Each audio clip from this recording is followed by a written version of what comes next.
Hello and welcome in my tech valley. और C programming series के lecture number 23 में आ गए हैं जी। तो अब तक हमने डिजिट काउंट देखा जी पिछले पिछले लेक्चर में। तो प्रोग्रामिंग शुरू कर दीजिए जी। तो आज का हमारा प्रोग्राम क्या है? आज का हमारा प्रोग्राम है एनसीआर। एनसीआर मतलब जो फॉर्मूला होता है ना मैथमेटिक्स में, nCr is equal to factorial n over factorial r into factorial n minus r. तो आज हम इसको इम्प्लीमेंट करेंगे। स्ट्रेटजी हमारी टॉप टू बॉटम है, ठीक है। तो हम इसमें basically top to bottom strategy discuss करेंगे। मैं फॉर्मूला लिख देता हूँ।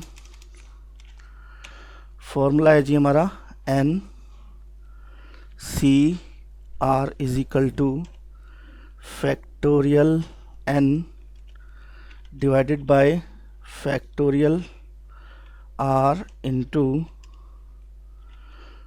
Factorial n minus are.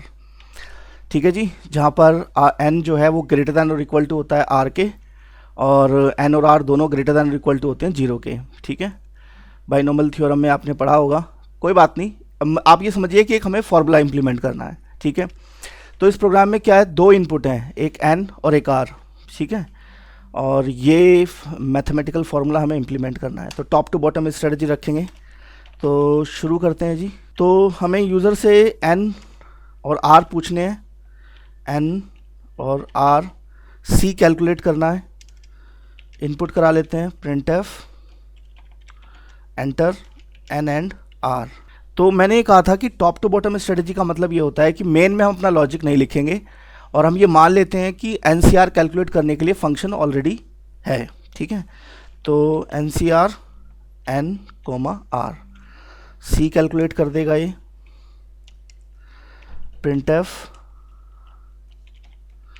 Result is this, C को प्रिंट कर देंगे। ठीक है, अच्छा अब क्योंकि ये फंक्शन एग्जिस्ट नहीं करता है तो उसकी प्रोटोटाइप लिख लेते हैं, इंट एनसीआर इंट इंट। ठीक है जी। डेफिनेशन, अब इसकी डेफिनेशन की बात करते हैं। तो देखिए अब बात करते हैं लॉजिक की, एन और आर। ठीक है, अब इसमें लॉजिक जो है वो ये फॉर्मूला है। तो फॉर्मूले में हम फैक्टोरियल कैलकुलेट कर रहे हैं। अब देखिए हम ये कर सकते हैं इस फंक्शन के अंदर कि फैक्टोरियल यहीं पर कैलकुलेट कर लें, लेकिन मैंने आपसे क्या कहा था, मैंने आपसे कहा था कि एक ही फंक्शन दो काम ना करे। ठीक है, तो हम यहाँ बेसिकली फैक्टोरियल को ये मानकर चलेंगे कि फैक्टोरियल का फंक्शन जो है ऑलरेडी एग्जिस्ट करता है। ठीक है, तो आप क्या करेंगे, fact n factorial n divided by factorial r into factorial n minus r. ठीक है, और इसको रिटर्न कर देंगे। तो हो गया जी एनसीआर कंप्लीट। तो इसे कहते हैं टॉप टू बॉटम स्ट्रेटजी। मतलब कि अगर हम मेन को लिख रहे हैं तो एनसीआर के बारे में नहीं सोचा, एनसीआर को लिख रहे हैं तो हमारे यहाँ पर मतलब फंक्शन टू सब फंक्शन। ठीक है, प्रोसेस को सब प्रोसेस में डिवाइड करना। तो फैक्टोरियल एग्जिस्ट नहीं करता है अभी, तो फैक्टोरियल की फैक्ट की प्रोटोटाइप, आप फैक्ट की प्रोटोटाइप यहाँ भी दे सकते हो और यहाँ भी दे सकते हो, इंट फैक्ट इंट। ठीक है, तो फैक्टोरियल तो हम पहले भी डिफाइन कर चुके हैं, एक बार और देख लेते हैं इसको। एक्स, एक वेरिएबल लेते हैं एफ, और while x greater than 1, F बराबर एफ इंटू एक्स, एक्स बराबर एक्स माइनस 1। ठीक है, अच्छा, और रिटर्न एफ। तो ये फैक्टोरियल हो गया। सेव करते हैं जी इसको, सेव कर देते हैं लेक्चर 23.c। चलिए जी, सेव हो गया। कंपाइल करें, कंपाइल, कंपाइल हो गया और रन कर देते हैं। तो n की वैल्यू डालते हैं जी 7 और r की वैल्यू डालते हैं 21।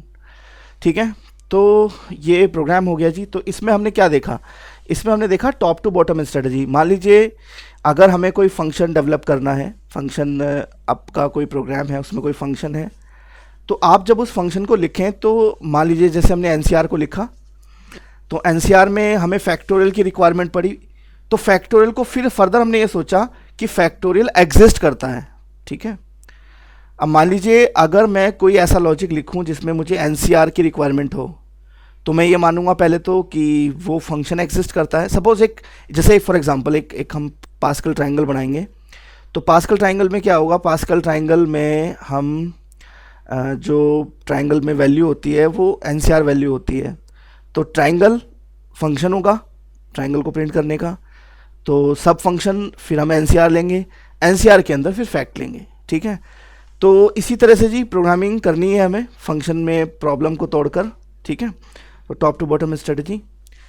चलिए जी, तो नेक्स्ट प्रोग्राम देखते हैं आज क्या है। नेक्स्ट प्रोग्राम है हमारा डिजिट सम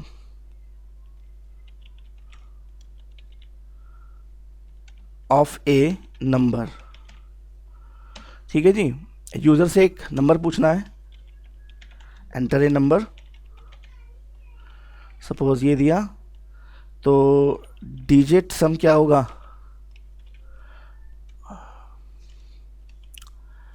102 3 303 6। तो ये प्रोग्राम बनाना है, तो वही टॉप टू बॉटम स्ट्रेटजी। पहले मेन लिखते हैं,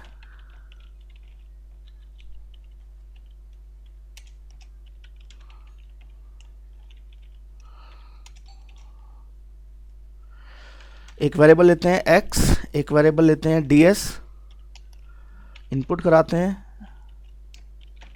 enter a number,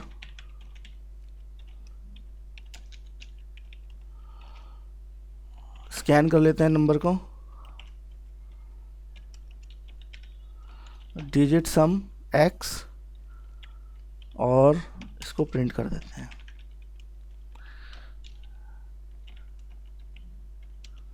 digit some is this ds और रिटर्न 0। अब ये डिजिट सम एग्जिस्ट तो करता नहीं है, इसकी प्रोटोटाइप लिखते हैं, रिटर्न करेगा एक नंबर, तो डिजिट सम इंट। अब इसको डिफाइन करते हैं,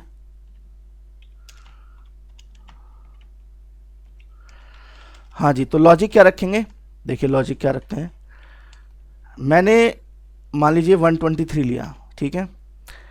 तो देखिए इसको 10 से डिवाइड करो, क्या आ गया 12, और इसे फिर 10 से मल्टीप्लाई कर दो, कितना हो गया 120, और इसे 123 में से सब्ट्रैक्ट कर दो, तो कितना बचा 3, ठीक है।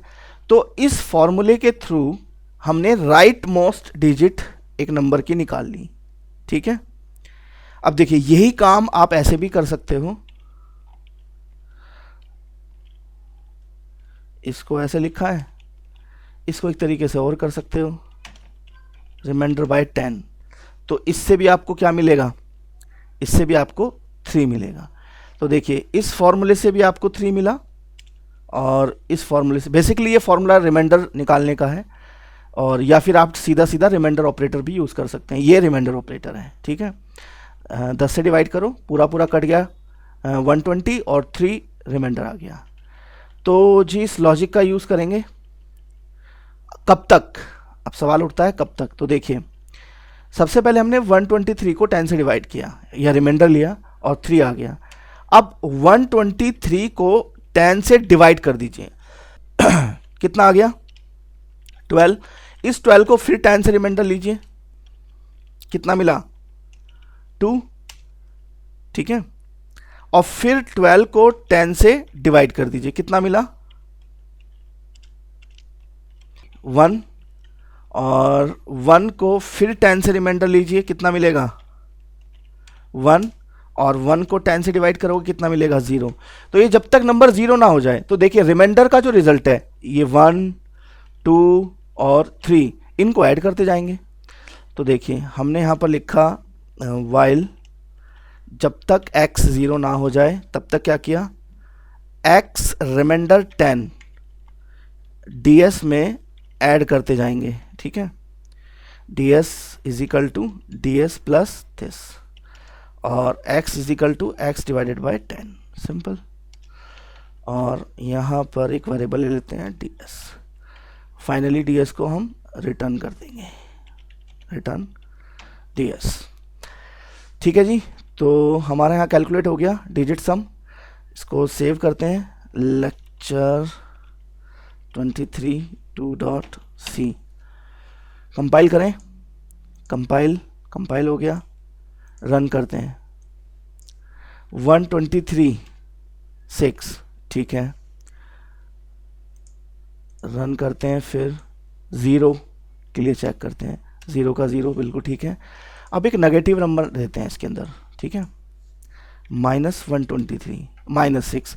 अब देखिए डिजिट सम कैलकुलेट करते हुए ये क्यों हुआ, -6 क्यों आया, क्योंकि जब आपने रिमाइंडर लिया ना तो -3 आया, फिर -2 आया, फिर -1 आया, ठीक है, तो वो इसलिए -6 हो गया। अगर आप चाहते हैं कि ये माइनस में ना आए आंसर, तो एक काम कर सकते हैं कि यदि नंबर छोटा है 0 से तो x बराबर -x, आप ये कर सकते हैं। तो नंबर को बेसिकली हम पॉजिटिव कर लेंगे, ठीक है। तो कंपाइल करते हैं, कंपाइल हो गया, रन 123.6, रन 0 का 0 और -123.6, ठीक है।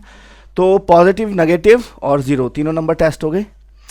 तो ठीक है जी, आज हम 2 ही प्रोग्राम रखते हैं, तो इन प्रोग्राम्स को बनाइए और बिना देखे बनाइए, कोशिश कीजिए, अगर नहीं बनता है तब आप ये देखना, ठीक है। तो ये प्रोग्राम कंप्लीट हुए। नेक्स्ट अभी जो हम हैं सी प्रोग्रामिंग में, अभी हम प्रोग्रामिंग की ही प्रैक्टिस कर रहे हैं, थोड़ी सी कुछ प्रोग्राम और करेंगे। तो नेक्स्ट लेक्चर में कुछ और थोड़े से और डिफ़िकल्ट प्रोग्राम की तरफ चलते हैं, ठीक है। इन प्रोग्राम, पिछले प्रोग्राम्स की प्रैक्टिस कर लीजिए और ये प्रोग्राम भी। तो नेक्स्ट लेक्चर में मिलते हैं जी। Okay, thank you, bye bye.